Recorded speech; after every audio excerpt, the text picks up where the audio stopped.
দিনের মাথায় 100 টাকা রোজগার করলে 60 টাকা সংসারের জন্য রাখো। আস্তে, মহাপ্রভুর দামি কথাগুলো শুনে নিন। দিনের মাথায় 100 টাকা রোজগার করলে প্রতি 100 টাকাতে 60 টাকা সংসারের জন্যে, 20 টাকা ধর্মগ্রন্থ বা তীর্থস্থানে যাবার জন্যে, আর 20 টাকা ভবিষ্যতে ব্যাংকে জমা দেবার জন্যে। এটা মহাপ্রভুর কথা। কি বলছে? প্রতি 100 টাকা। এবার 1000 টাকা রোজগার করলেন, এবার হিসাব করে কত টাকা রাখবেন আপনি। এবারে এখন কথা হচ্ছে 20 টাকা আমরা সিগারেট খেয়ে নেই, অনেকে 20 টাকা ভগবানের নামে দেয় না। তীর্থস্থানে সবাই যেতে পারেন না, কিন্তু তীর্থস্থানে যেতে না পারলে কি হবে বাবা? তীর্থস্থান এইটাই কেন, যেখানে হরিনাম হয়, নবদ্বীপ তথা বৃন্দাবন, এখানে আসতে পারেন। তীর্থস্থানে যাবার আপনার সময় নাই। এক কাজ করুন, একটা ফল পাবেন আপনারা, এই দিকে তাকাবেন। আপনার পাশের বাড়িতে কোনো বয়স্ক লোক জগন্নাথ মন্দির গিয়েছিল কিংবা গয়াকাশী গিয়েছিল, ফিরে এসেছে, আপনি খবর পেয়েছেন, আপনি তাকে গিয়ে একটি প্রণাম করলেন, মাথায় হাতটা ঠেকালো, আপনি তীর্থস্থানে কিছুটা ফল পেয়ে গেলেন, পণ্ডিতরা বলছে। আর একটা কি, আপনার বয়স্ক বন্ধু, আপনার বয়সের বন্ধু, বাচ্চারা যেমন কীর্তন শুনছে, ওই বয়সে কোনো ছেলে হয়তো বৃন্দাবনে গেছিল, গয়াতে গেছিল, কিরে বৃন্দাবনে গেছিলি, আয় তোর সঙ্গে একটা আলিঙ্গন করি। মেয়েদের সেরকম বয়সের বান্ধবী হলে একটু আলিঙ্গন করবেন, তাহলে কী হবে? কিছু ফল পাওয়া যাবে। কোনো একটা বাচ্চা তার মায়ের সঙ্গে কোলে গেছে, তার বাচ্চাকে কী করবেন? একটু কোলে নেবেন, তাহলে কী হবে? কিছুটা ফল পাবেন। দুরিকা দেবী গলায় গামছা দিয়ে, কাপড়টা দিয়ে স্ত্রী হয়ে স্বামীর পাটা ধুয়ে দিল। স্বামী, একটু প্রণাম করে নি, কারণ তুমি তীর্থস্থানে গিয়েছিলে, আমার তো যাওয়ার সময় হয় নাই, আমি সুযোগ পেলাম না, আমি কিছুটা পেয়ে যাব। আচ্ছা বাবা, কিছু মনে করবেন না যে যেখানে কীর্তন শুনছেন, অপরাধ নেবেন না। আপনারা যারা কীর্তন শুনছেন, এমন কোনো মা আছেন, হাত তুলবেন তো, যে সকালবেলায় স্বামীকে প্রণাম করেন? কেউ করে না। দাদারা মনে মনে ভাবছে তাহলে তো বেঁচে পড়তাম না, কি বলছেন? এক আধজন হাত তুলেছে, কিন্তু স্বামীকে প্রণাম করে, বলে বাহ নামান, স্বামীকে প্রণাম করে। কাল পরশু তারিখে যেখানে গাইছিলাম মেদিনীপুরে, এইদিকে তাকাবেন, বিরাট স্টেজ, 22,000 লোক, একটা ফুটবল মাঠে গান হচ্ছে, চমকে যাবেন আপনারা। তো একটি মেয়ে একবারে সামনে বসছিল, ও প্রদীপ বাবু, আপনার আমি ফ্যান, প্রচুর কীর্তন শুনি, সকাল নেই সন্ধ্যে নেই সবসময় শুনি, কিন্তু একটা কথা রাখতে পারলাম না। বলে কি? স্বামীকে প্রণাম করতে পারবো না। বলে কেন? আমার বাবার কান মূলে 10 লাখ টাকা নিচে প্রণাম আমি করবো না। বললাম এটা একটা কথা হতে পারে। তা মায়ের এক কাজ করবেন, আজকে কীর্তন শুনে কালকে সকালবেলায় স্বামীকে সব প্রণাম করবেন। দাদা ভাইরা পাগুলো একটু ধুয়ে মুছে শোবেন, কাল সকালে প্রণাম হবে। এইদিকে আপনার স্বামীর সঙ্গে আপনার কি সম্পর্ক হতে পারে আমি একটু বুঝিয়ে দেবো, আপনারা হ্যাঁ হু বলবেন, শাস্ত্র দিয়ে বুঝিয়ে দেবো। কথাগুলো শুনতে নারকেলের মতো, ভেতরে শ্বাসজল আছে, কিন্তু তত্ত্ব আছে। আপনার স্বামী আপনার গুরু হয়, জোরে বলুন হ্যাঁ না না, জোরে বলুন গুরু হয়। এখানকার মেয়েরা খুব চালাক, অন্য জায়গা তো নয়। এরা হ্যাঁও বলছে না, নাও বলছে, কারণ ডবল এসছে তো উনি বলবেন বলো একবার, বলে দেখাও তুমি, তারপর দেখাচ্ছি। স্বামী গুরু হয়, হ্যাঁ। স্বামী দেবতা হয়, স্বামী রোগের ওষুধ হয়, স্বামী বাবা হয়। এবার হয় না, এ বাবা হয় বলে তো নড়ে চড়ে বসছেন। স্বামী ছেলে হয়, স্বামী ভাই হয়, হয়। আমি প্রমাণ দেব। যখন নিমাই সন্ন্যাস নেবে, বিষ্ণুপ্রিয়াকে বলো, প্রিয়া তুমি বাপের বাড়ি চলে যাও। বিষ্ণুপ্রিয়া বলল, স্বামী এটাই তো আমার বাপের বাড়ি, তুমি আমার বাবা, তুমি আমার ছেলে, তুমি আমার ভাই, তুমি আমার বন্ধু, তুমি আমার সখা, তুমি আমার সব। চুপ করো। আমি এত বড় পণ্ডিত, লোকে নিমাই পণ্ডিত বলে, আমি জানতে পারলাম না বাবা স্বামী কখন বাবা হয়, স্বামী কখন ছেলে হয়, স্বামী কখন ভাই হয়। বিষ্ণুপ্রিয়া বলছে, তুমি যেমন পণ্ডিত, আমি পণ্ডিতের মেয়ে। মায়েরা কিছু মনে করবেন না, আপনার ইউটিউবের মাধ্যমে জানতে পেরেছেন আমার 2টি কন্যা আছে, 2টি। একটি ভাগ্যলক্ষ্মী, একটি শুভলক্ষ্মী। ভাগ্যলক্ষ্মী বড়, শুভলক্ষ্মী ছোট। তা আমি যখন কোনো কিছু পড়াশুনো করি, যেগুলো ইম্পর্টেন্ট জিনিস লাল দাগ দিয়ে দিয়ে রাখি, আমার ছোটটি কিন্তু আমার পাশে বসে থাকে, ও দেখে বাবা কি কি দাগ দিল। আমি বেরিয়ে গেলেই কিন্তু খাতা খুঁজে খুঁজে বা বই খুঁজে খুঁজে ওই দাগগুলো দেখে, যে বাবা কোথায় দাগ দিয়েছে, কি দেখলো এমন। সেগুলো পড়তে পড়তে এখন যদি কেউ ফোন করে বলে, খুকি এটা কি বলে দাও তো, মেয়েটি কিন্তু বলে দেয়, কেন? বাবা দেখেছে, ও দেখেছে। তার মানে আপনি যদি বাড়িতে কিছু আচার করেন, আপনার বাচ্চা কিন্তু আপনার দেখে দেখে শিখবে। আপনি ভালো কিছু করবেন, আপনার বাচ্চা ভালো শিখবে। আপনি খারাপ করবেন, আপনার বাচ্চা আপনার কাছ থেকে খারাপ শিখবে। সবাই লক্ষ্য করুন, যে যেখানে বসে আছেন। বিষ্ণুপ্রিয়া বলছে, আমি হলাম সনাতন মিশ্রের কন্যা, আমার বাবা পণ্ডিত, আমি জানি স্বামী কখন বাবা হয়। নিমাই বলল, বুঝিয়ে দাও। বলে, শোনো স্বামী, অন্নদানে পিতা সম, রতিদানে পতি। কেবল অন্নদানে পিতা সম রতিদানে পতি। অন্নদানে পিতা সম রতিদানে পতি। উজানি অন্নদানে পিতা সম রতিদানে পতি। বিয়ের পরে বিয়ের আগে কে অন্ন জোগাড় করে যদি বলুন বাবা, আর বিয়ের পরে কে স্বামী। স্বামী অন্নদাতা পিতা। অন্নদানে পিতা সম রতিদানে পতি। কেবল অন্নদানে পিতা সম রতিদানে পতি। পিণ্ডদানে পুত্র সম অগতির গতি। আজ পিণ্ডদানে পুত্র সময় গতির গতি। পিণ্ডদানে পুত্র সম অগতির গতি। আজ পিণ্ডদানে পুত্র সম অগতির গতি। উপদেশে গুরুতুল্য সেবাতে দেবতা। রোগী সদ সম বিপদে উজানি রোগের দয়া সুদ সম বিপদেতে ভ্রাতা। পতি পুত্র পতি পিতা। তোমাদের প্রতিপুত্র প্রতিপিতা। পতি পুত্র পতি পিতা। উজানি পতি পুত্র পতি পিতা। পতি হলো পরম দেবতা। পতি পুত্র পতি ও পিতা। পতি হলো পরম দেবতা। প্রতিপুত্র প্রতিপিতা। পতি হলো পরম দেবতা। পতি পুত্র পতি পিতা। ও পতি হলো পরম আজ দেবতা। পতি পুত্র পতি ও পিতা। পতি হলো পরম আজ দেবতা। পতি পুত্র পতি পিতা। দুরিকা দেবীর গর্ভে সন্তান এলে এইবার কিন্তু আপনাদের খুব জানার বিষয় আছে কিন্তু মায়েরা, এখন ঘরে ঘরে রবীন্দ্রনাথ নাই কেন, বিবেকানন্দ নাই কেন, রামকৃষ্ণ নাই কেন? অনুকূল ঠাকুরের শিষ্য অনেকেই আছেন। ঠাকুর প্রেমময় অনুকূল চন্দ্র বলেছেন যে এরোপ্লেন সব জায়গাতে ওড়ে, নামে না সব জায়গায়। নামে কোথায়? যেখানে এয়ারপোর্ট সেখানে। মহাপুরুষের আত্মা চারিদিকে ঘুরে বেড়াচ্ছে, আসতে পারছে না কেন? ভালো গর্ভ পাচ্ছে না। হরে কৃষ্ণ। এ কথা আমার নয়, কার কথা? অনুকূল ঠাকুরের কথা। মায়েদের আচার বিচার যদি ভালো থাকে, মহাপুরুষের আত্মা এখানে ঢুকবেই, 100% গ্যারান্টি দিচ্ছে অনুকূল ঠাকুর। আমার দিকে তাকাবেন যে যেখানে বসে আছেন মায়েরা, মেয়েদের পেটে বাচ্চা থাকলে কিছু আচার করলে মেয়েরা কৃষ্ণ ভক্ত সন্তান পায়। এইদিকে হরে কৃষ্ণ। ঘর চলো, ঘর চলো। আপনি যাকে ডাকছেন, আপনি যখন মারা যাবেন তখন উনি আপনার সঙ্গে যাবেন? একবার গিয়ে জিজ্ঞেস করবেন তো যে আমি চললাম বুনটি, তুইও আমার সঙ্গে চল। একবার জিজ্ঞেস করেন, দেখেন কেমন যায় আপনার সঙ্গে। মানে এত ইচ্ছা করে রাখছে, যখন মরবে তখন যেন বলে যে চল আমিও চললাম, তুইও চল। কি হয়? কেউ যাবে না বাবা। এই জায়গাটা ঠিক রাখতে হবে কিন্তু। কিছু মনে আর কেউ কাউকে ডাকবে না আর কি। উনি মন দিয়ে কীর্তন শুনছেন, ওনাকে তখন চল যাবি না, ঘরে ছেলে কাঁদছে। যাই রাধে, এদিকে মন দিয়ে শুনুন। মেয়েদের পেটে বাচ্চা থাকলে এদিকে তাকাবেন, মহাপুরুষের ছবি দর্শন করতে হয়। এদিকে এদিকে মহাপুরুষের ছবি দর্শন করতে হয়। কি মনোবিজ্ঞানীরা বলছে, যদি পেটে বাচ্চা থাকাকালীন মহাপুরুষের ছবি দেখা যায়, মহাপুরুষের ভাব ছেলের মধ্যে কিছু জানতে হয়। কীর্তনের আসরে এসে কিছু জানবেন, আপনার কাজ আছে। অনেকে প্রশ্ন করে, প্রদীপ বাবু আমার শাশুড়ি মা বলেছেন কি, আমার শাশুড়ি মা বলেছেন পেটে বাচ্চা থাকলে গাছে জল দিবি না, তুলসী গাছে, মন্দিরে চাপবি না, একবার চাপবি না। আচ্ছা কি করবো বলুন তো? আমি ওকে জিজ্ঞেস করি, তোমার পেটে বাচ্চা আছে, ডাক্তারের কাছে যাবে না পাড়ার লোকের কাছে যাবে? কোনটা যাবে?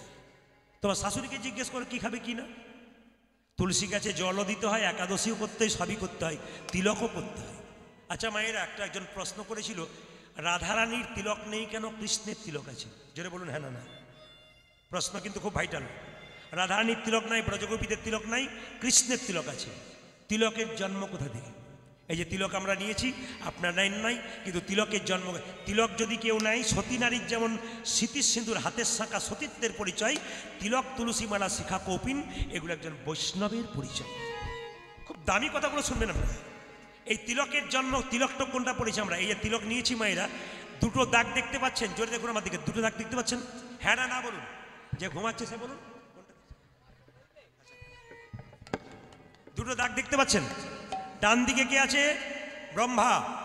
এখানে কে আছে? শিব। মাঝখানে ফাঁকা জায়গায় কে আছে? বিষ্ণু। তিনটে জায়গায় তিনটে। বলছে আমাদের 7টি চক্র আছে, তার মধ্যে আজ্ঞা চক্র এইখানে দুটো ভুরুর মাঝে। মেডিকেল সায়েন্স বলছে যে পিটুইটারি গ্ল্যান্ড বলে একটা গ্ল্যান্ড থাকে, এই গ্ল্যান্ডটা কিন্তু আমাদের ভুরুর মাঝখানে। খুব দামি ইম্পর্টেন্ট প্রশ্ন কিন্তু, ভুরুর মাঝখানে। ইউটিউবের মাধ্যমে দেখবেন অনেক কীর্তনীয় প্রশ্ন করছে, রাধারানীর তিলক নাই, তাহলে তিলক করে কী লাভ আছে, নাকি বলছেন? আমি আজকে বুঝিয়ে দিতে চাই আপনাদের। রাধারানীর তিলক কেন নাই, ব্রজগোপীদের তিলক কেন নাই, তিলকের জন্ম কোথা থেকে?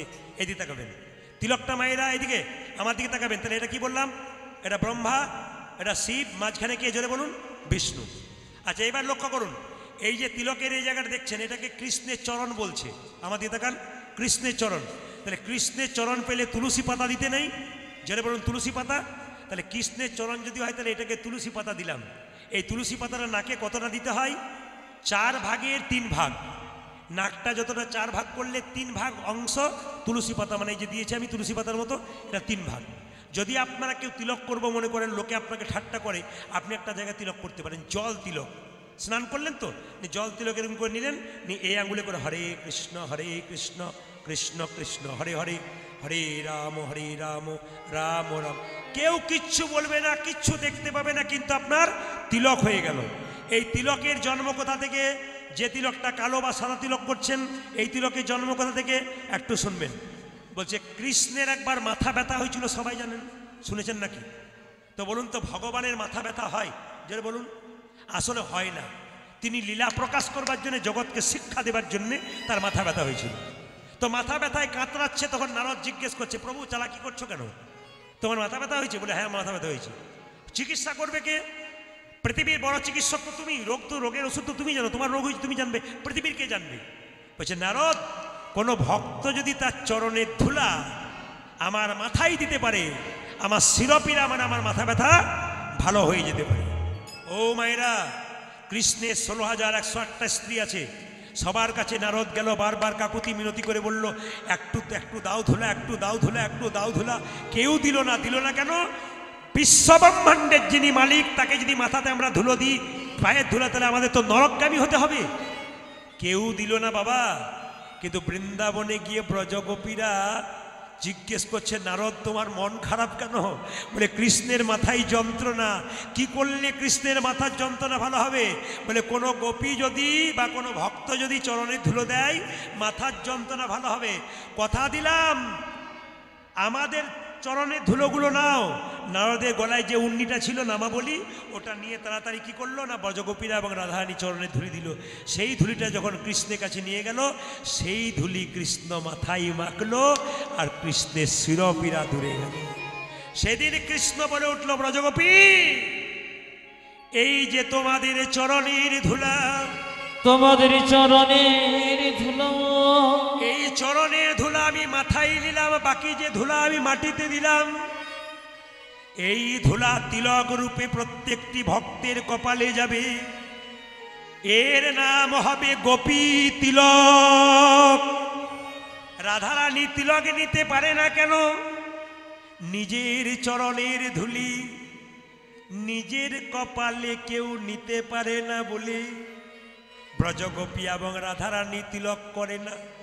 শুনে নিলেন যুক্তির কথার কথা। মায়েরা, গুরুদেব এসছে কার কাছে? পেটে বাচ্চা আছে, আর দ্বারিকা দেবীর কাছে গুরুদেব এসেছে, আর বলছে শোন মা, বলে কি, 3টে ঋণ আছে মানুষের জীবনে, একটা দেব ঋণ, একটা পিতৃমাতৃ ঋণ, আর একটা ঋষি ঋণ। মায়েরা, দেবতাদের ঋণ শোধ করবেন কি করে? দেবতাদের নামে হোম যজ্ঞ করে আপনি ঋণ শোধ করবেন। আর পিতৃ ঋণ শোধ করবেন কেন? যার যেমন ক্ষমতা অনুযায়ী বাবা মায়ের শ্রাদ্ধ পালন করবেন মারা গেলে। আর ঋষি ঋণ শোধ করবেন কি করে? না তীর্থস্থানে যখন যাবেন, ওখানে গিয়ে কি করবেন মায়েরা? না তীর্থে সাধুগুরু বৈষ্ণবকে সেবার জন্য কিছু দেবেন। ভিখারি যারা বসে আছে, আপনার সামর্থ্য অনুযায়ী কিছু দেবেন, আপনার ঋষি ঋণ কিন্তু শোধ হয়ে যাবে। মায়েরা, জন্ম নিচ্ছে কে? না ছোট্ট ছেলেটা। কি নাম হবে? দুঃখী। সবাই মাথায় কাপড় নিন। জন্ম নিচ্ছে কোথায়? ধারেন্দা গ্রামে, দ্বারিকা দেবীর ছেলে। কি নাম? কৃষ্ণ মণ্ডলের ছেলে। ধারেন্দাতে জন্মিল দুঃখী মণ্ডল, ধারেন্দাতে জন্মিল দুঃখী মণ্ডল, ধারেন্দাতে জন্মিল দুঃখী মণ্ডল। জন্ম নিল উড়ধ্বনি দিন, উড়ধ্বনি, কৃষ্ণ ভক্ত সন্তান, সাউন্ডটা বাড়াও। পাচ্ছি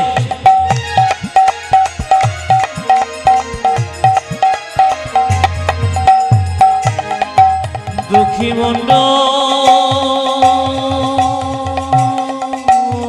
হরি বল, হরি বল।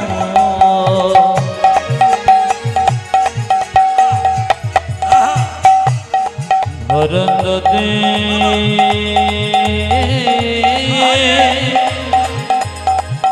জন্ম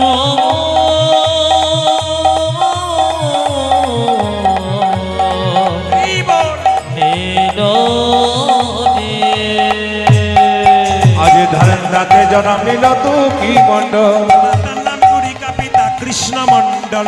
পিতা নাম দুরিকা পিতা কৃষ্ণ মন্ডল ও যে মাতার নাম গুরিকা পিতা কৃষ্ণ মণ্ডল। পূজা যে মাতা নাম দাদু কাপিতা কৃষ্ণ মণ্ডল পুত্র হেরি পিতা মাতার আনন্দ না ধরে। ওগো পুত্রগিরি পিতা মাতা আনন্দ না ধরে পুত্র হেরি পিতা মাতার আনন্দ না ধরে। পূজা যে পুত্র হেরি পিতা মাতা আনন্দ না ধরে পাড়া প্রতিবেশী সবে জয়ধ্বনি করে। আজ বারাবতী বিশেষাবে জয়ধ্বনি করে পাড়া প্রতিবেশী সবে উলধ্বনি করে। পূজা যে পাড়া প্রতিবেশী সবে জয়ধ্বনি করে মণ্ডল, তোমার ছেলে হয়েছে আনন্দ ধরে না। আনন্দ ধরে না আনন্দ ধরে না।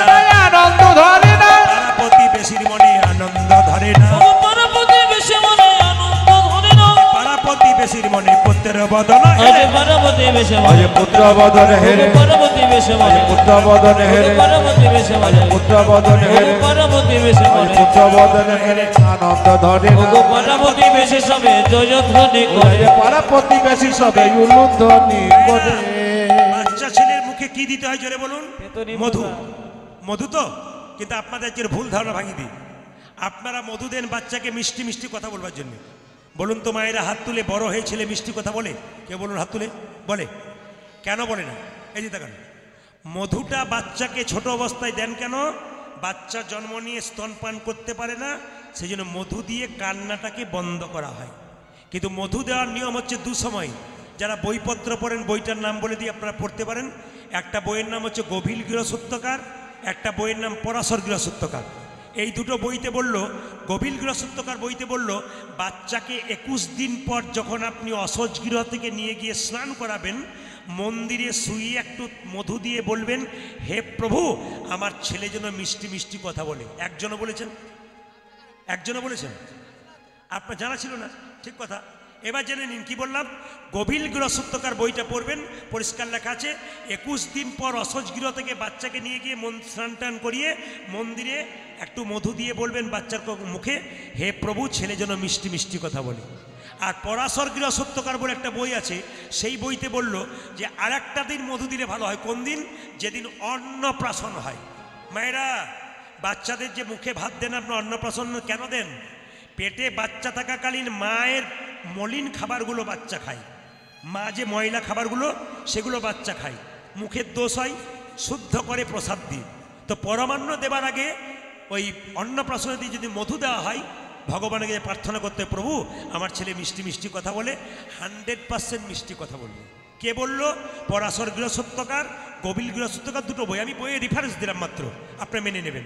সবাই লক্ষ্য করুন, মধু যখন নেই কান্নাকাটি করে শুরু করেছে, বলে এক কাজ করো, দুই কানে শোনাইল মধুর হরিনা, আজ তুই গণে শোনাজিল মধুর হরিনাম দুই কানে শোনাইল মধুর হরিনা, আজ তুই কানে শোনাজিল মধুরে হরে না হরিনামে শোনালো, মধুর হরিনামে শোনালো হরিনামে শোনালো, হরি নামে শোনালো সংসারের কথা শোনার আগে হরিনামে শোনালো, সংসারী কথা শোনার আগে হরিনামে শোনালো সংসারের কথা শোনার আগে নাম ময়দা হলো, সংসারী কথা শোনার আগে ময়দা হলো সংসারী কথা শোনার আগে ময়দা হলো সংসারী কথা শোনার আগে ময়দা হলো সংসারী কথা শোনার আগে ময়দা হলো হরি নামে শোনালো দুই কানে শোনাজিল মধুর হরিনাম দুই কানে শোনাইল মধুরে হরি না কিছু মনে করবেন না। ছেলের তো নাম রাখতে হয়। দক্ষিণ চব্বিশ পরগনাতে আমি আগে প্রচুর গান করতাম, এখন অপরাধ নেবেন না।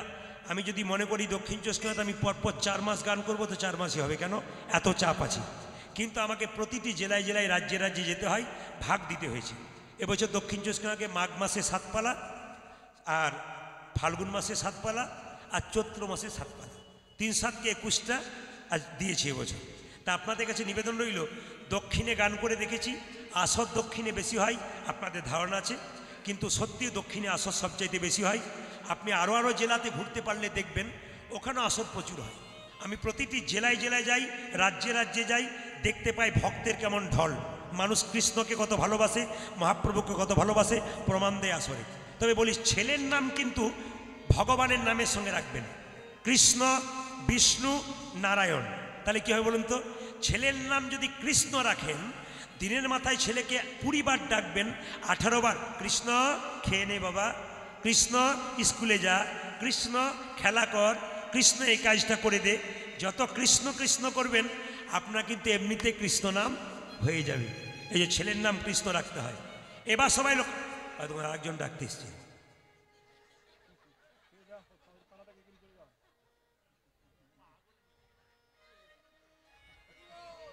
ফোনে বলে দিতে পারতেন, অসুবিধা ছিল না, ফোনে বলে দিতে পারতেন। রাধা রানী কি, শ্যাম সুন্দর কি, মদন মোহন কি, হরিবাসর কি, সাধুগুরু বৈষ্ণব কি। তোমার এরা নাম রাখতে হয় কিন্তু নিজে নাম রাখতে নেই। পেটে বাচ্চা থাকাকালীন নাম রাখলে ছেলের অমঙ্গল হয়। অনেকে দেখবেন পেটে বাচ্চা থাকে নাম রাখে, ছেলে যদি হয় পাপাই কিংবা তাপাই, আর মেয়ে যদি হয় তাহলে বিউটি কিংবা সুইটি। মানে মেয়ে যত বুড়ো হবে, বয়স হবে 60 বছর, তখন বিউটি সুইটি বলে মানাবে দাঁত ভেঙে গেলে। আমি একটা ছোট প্রমাণ আপনাদের দিয়ে দিই, কিছু মনে করবেন না। ঝাড়খণ্ডে প্রচুর গান করতাম, একটা গ্রামে গান করতে গেছি, একজন ভদ্রলোক বলছে আমার স্ত্রী অভিমান করে গান শুনতে আসে না। বলে কেন? ছেলে নাই, মেয়ে নাই, মা হতে পারে নাই, অভিমানে গান শোনে না। আপনার স্ত্রী গান শুনতে পাঠাবেন? আমি বলছি পাঠাবেন, ও দেখবেন ছেলে হবে। ও আমার কথাই শুনে কোনো স্ত্রীকে নিয়ে এসেছে, নিয়ে আসার পর 1 বছর এসে বলছে প্রদীপবাবু গত বছর নিয়ে এসেছিলাম, কি কৃপা গোবিন্দের, আপনার কথাটা মিলে গেছে। বলে কি? একটি ছেলে হয়েছে। নাম কিন্তু আপনাকে রাখতে হবে। আমার নাম তাহলে তোমার ছেলের জন্ম তারিখ বলো, দিন বলো, সব বলো, আমি বলে দিচ্ছি নাম রাখবো কি নাম রাখবো, সব কিছু বললো। আমি বললাম তোমার ছেলের নাম রাখলাম দিগম্বর। বলছে দারুণ নাম রেখেছেন, এই নামটি খুব পছন্দ, দিগম্বর। 2 বছর পরে আবার আর একটা এলাকায় গান করতে গেছি, ভদ্রলোক গেছে, গানের শেষে বলছে প্রদীপবাবু এবছর আর একটা হয়েছে নাম আপনাকে। আমার নাম তাহলে কি নাম রাখবো? তাহলে এবারে তোমার ছেলের নাম হিসাব মতো যে দেখছি তুমি যে দিনক্ষণ বলছো, তোমার ছেলের নাম কৃষ্ণ দাস হওয়া দরকার। চলবে? বলছে না চলবে না। বলে কিরকম? ম্যাচিং চাই। মায়েরা কাপড় জামা কিনতে যায় না, ম্যাচিং, এই শাড়ির সঙ্গে এটা ম্যাচিং হচ্ছে না, মায়েরা বলে না ম্যাচিং চাই। বললাম তাহলে ম্যাচিং বলতে তাহলে এক কাজ করো, বড়র নাম কি রেখেছি? বলছি দিগম্বর। আমার তাহলে এবারটার নাম রাখলাম নটম্বর। দারুণ মিলে গেছে নটম্বর। কিছুক্ষণ পরে আবার এসেছে মায়েরা, আবার 2-4 বছর পরে এলাকায় গেছি, এবার আবার কীর্তন শুনতে এসছে। বলছি দাদা আবার এসেছি। কীর্তনে শেষে এসে বলছে প্রদীপবাবু ঠাকুরের দয়া কি আবার একটি ছেলে হয়েছে, নাম আপনাকে রাখতে হবে। আমার বলুন তিথি দেখে নক্ষত্র দেখে নাম রাখবো না ম্যাচিং রাখবো? বলছে ম্যাচিং চাই। আমাদের বড়র নাম কি? দিগম্বর। মেজর নাম কি? নটম্বর। এটার নাম কি? না রাখলাম শীতম্বর। এখন 3টি ছেলে হয়ে গেছে। আমি বললাম তুমি কিন্তু আর কোনোদিন আমার কাছে আসবে না। এখন লক্ষ্য করুন মায়েরা, বছর 5 কি 7 পরে যখন গেছি, তখন ও কীর্তন শুনতে এসছে 3টে ছেলেকে নিয়েই। কীর্তন শেষ হয়ে গেছে, তখন বলছে এখন দিগম্বর, শীতম্বর, নতম্বর 3জন প্রণাম করছে। এমন কেন? আপনার স্ত্রীকে আনলেন না? বলছে আবার গন্ডগোল। বলে কি? এবছর গোবিন্দ কৃপা করে একসঙ্গে 2টো দিয়েছে। নাম কিন্তু আপনাকেই রাখতে হবে।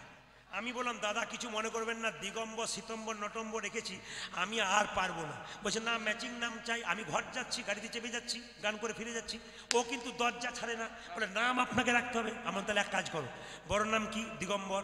মেজর নাম কি? নটম্বর। ছোটর নাম কি? শীতম্বর। এবার নাম রাখলাম নভেম্বর আর ডিসেম্বর। কি করবো? উপায় নেই তো, উপায় নেই, কি করবেন? ও হয়ে গেল। যেরকম রাধা রানী কি, শ্যাম সুন্দর কি, মদন মোহন কি, হরিবাসর কি। ছোট্ট ছেলেটা মায়েরা নাম রাখলো কি? দুঃখের সংসারে জন্ম নিল, নামে রাখলো দুঃখী। নামে রাখিল দুঃখী, নামে রাখিল দুঃখী, নামে রাখিল দুঃখী। দুঃখী। এই দিকে তাকাবেন, এই দিকে তাকাবেন।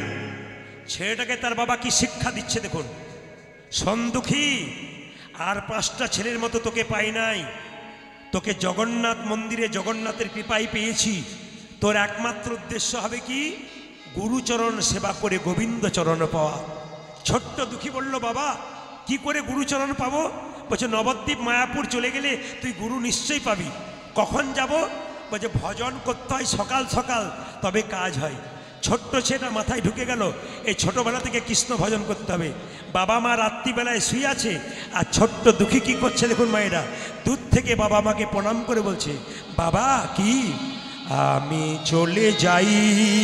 আমি চলে যাই। বাবা মা ঘুমাচ্ছে, আমি চলে যা চলে যা দাও গো বিদায় উলধ্বনি আমি চলে যাব আমি চলে যাও দাও গবি দাও আমি চলে যাই আমি চলে যাই দাও গো বিদায় আরে আমি চলে যাই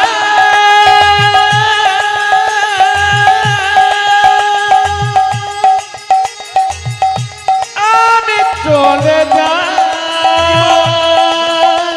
মায়েরা উলধ্বনি দাও গো বিদায় বিদায় জননী বিদায় জননী বিদায় জন্মভূমি বিদায় জন্মভূমি বিদায় জননী বিদায় জননী বিদায় জন্মভূমি বিদায়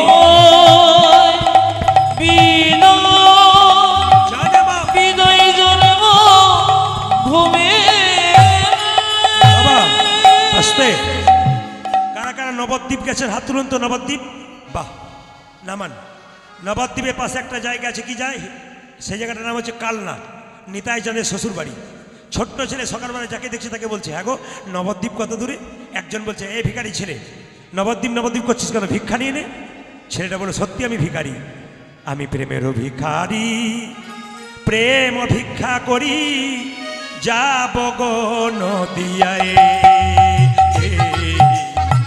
যাব গো নদিয়াই হরিব প্রেমের ভিখারি প্রেম ভিক্ষা করে যাব গো নদিয়া যাব গো নদিয়া হরি হরি বলে দুটি বাহু তুলে আরে হরি হরি বলে দুটি গোটে বাবু তুলে হরি হরি বলে বলে দুটি বাহু তুলে আজ হরি হরি বলে দুটি বাহু তোলে যাব যাব গো নদিয়ায় যাব গো নদিয়ায় আমি প্রেমের ভিখারি প্রেম ভিক্ষা করি যাব গো নদিয়া যাব গো নদিয়া আমি প্রেমের ভিখারি প্রেম ভিক্ষা করে যাব নদিয়ায় যাব নদিয়ায় চৈতন্য ঠাকুর কি জয় হৃদয় চৈতন্য ঠাকুর কি জয় সবার কাছে নিবেদন রইল করজোরে বসবেন মাথায় কাপড় নেবেন বাবু হয়ে শুনবেন বলুন তো মায়েরা জোর করে বলবেন সংসারে ভগবানকে পাওয়া যায় না সংসারের বাইরে পাওয়া যায় সংসারে পাওয়া যায় না সংসারের বাইরে পাওয়া যায় জোরে বলুন শুনবেন তত্ত্বগুলো খুব দামি তত্ত্ব ঘর বাড়ি ত্যাগ করে বলে কৃষ্ণ হরে হরে বলে কৃষ্ণ হরে হরে তুং দিয়ে যাই বৃন্দাবন বাড়ি ছেড়ে তো চলে গেছে ঘর যে তার মনে আছে মনে আছে এই তাকে পাওয়া যায় না শ্রীনন্দের নন্দন শুনবেন শুনবেন অমৃতের মতো সুন্দর কথাগুলো যে শুনছেন আপনারা আপনাদের জীবন পরিবর্তন হবে ঘর সংসার ত্যাগ করে বৃন্দাবনে যাচ্ছেন মাঝ রাস্তায় মনে পড়ে গেল মেয়েটার বিয়ে হয় নাই ছেলেটার চাকরি হয় নাই এরকম পিছু চিন্তা যার আছে গোবিন্দ পাবে না পেয়েছিল কে জনক ঋষি রাজা যিনি পূর্ণত্যাগী ছিলেন তিনি কোনোদিন সংসার ত্যাগ করেন নাই সোনার পুরীতে বসে থাকতো মনকে সেজে গোলকে রাখত এই রকম যদি ত্যাগী হওয়া যায় ভগবান শ্রীকৃষ্ণের চরণে পাওয়া যায় বাবা এই দিকে তাকাবেন সীতার বাবার নাম জনক রাজা তিনি কোথায় থাকতেন এই দিকে তাকাবেন জনক রাজা কোথায় থাকতেন যে বাড়িতে বাস করতেন গোটা বাড়িটা সোনা দিয়ে মোড়া মন রাখতো কোথায় গোবিন্দের চরণে আপনাদের এক ভরি সোনা হলে কতজনকে দেখিয়ে বেড়ান জনক রাজা সোনারপুরীতে বাস করত মন রাখতো কোথায় গোবিন্দের চরণে আপনাদের গাড়ি বাড়ি টাকা পয়সা সব থাকবে, মন থাকবে গোবিন্দের চরণে। পাকালা মাছ পাকে থাকে, তুলে দেখো পাকালা মাছকে, তুলে দেখো পাকাল মাছকে। পাক খেয়ে বড় হয়েছে কিন্তু পাকালা মাছের গায়ে কোনো পাকের দাগে লাগে না। পাকাল মাছের গায়ে কোনো পাখির দাগি লাগে না। ও মায়েরা, 5 কেজি 10 কেজি পাকাল মাছ দেখেছেন, পাকে বড় হয়েছে পাক খেয়ে, কিন্তু শরীরে কোনো পাকের দাগ হয় নাই। সংসার দুঃখ পাকে আপনারা থাকবেন, কিন্তু যারা কৃষ্ণ কথা হরি কথা বলবে তারা সদা আনন্দময় থাকবেন। এই দিয়ে তাকান, পদ্ম পাতা জলে ভাসে, যখনই বর্ষা আসে বর্ষার জল লাগে পদ্ম পাতার গায়ে, তুলে দেখো পাতাখানা পদ্মের গায়ে দাগ লাগে না। এই রকম যদি ত্যাগী হওয়া যায় ভগবান শ্রীকৃষ্ণের চরণে পাওয়া যায়। শ্রীকৃষ্ণের চরণে ও পাওয়া ভাইরা, যায়। পদ্ম পাতা জলে ভাসে, কিন্তু বর্ষার জল ফটাফট পড়ে পদ্ম পাতার গায়ে দাগ হয়। আমরা পদ্ম পাতার মতো যারা ভক্ত, সংসারে দুঃখ থাকতে পারে কিন্তু আনন্দ থাকবে। সবাই শুনবেন ভাইরা, আপনাদের আপন আপন গুরুদেব আছে। যশোমতীর গুরুদেবের নাম ছিল কর্ণম মুনি। একাদশী পালন করেছে, যশোমতীর কাছে এসে বলছে, এ যশোদে, কাল একাদশী করেছি, পুত্রদা একাদশী। জোরে বলুন হ্যাঁ না না। গতকাল কি একাদশী ছিল? জোরে বলুন। গতকাল একাদশীর নাম কি ছিল? জোরে বলুন। পুত্রদা একাদশী, পুত্র লাভের একাদশী। এই যে তাকাবেন, তো গতকাল একাদশী করেছে, পারণ আজকে। যশোমতীর গুরুদেব এসে বলছে, শুনবেন ভালো করে, এ যশোদে, কালকে একাদশী করেছি, তোর বাড়িতে পালন করবো। সঙ্গে সঙ্গে যশোমতী বলছে যে, একাদশী করেছো? আচ্ছা মায়েরা কিছু মনে করবেন না, কারা কারা কালকে একাদশী করেছিলেন হাত তুলুন তো। বাহ বাহ, এই জন্য আপনাদের ভক্ত আছে হাত নামান। একাদশী যারা করেন নাই তাদের জন্য বলে রাখি, মুসলিমদের দেখবেন 30 দিনে 30টা রোজা রাখে, ভোর 4টের সময় খাই, সন্ধ্যে 6টার সময় খাই, থুতু গেলে না। আর আমাদের একাদশীতে নিয়ম বেঁধে দিয়েছে, যদি কেউ নির্জলা করতে পারে তবে ওটা উত্তম একাদশী। যদি নির্জলা না করতে পারেন তাহলে আপনি ফল খেতে পারেন, দুধ খেতে পারেন, একটা সবজি খেতে পারেন, কাঁচা কলা, কাঁচা পেঁপে, কুমড়ো খেতে পারেন। এত খাবার পরও যদি কেউ একাদশী না করে, এর চাইতে নরাধম আর কজন থাকতে পারে? একাদশীর বৈজ্ঞানিক ভিত্তি কি, মেডিকেল সায়েন্স কি বলছে আমার দিকে তাকাবেন।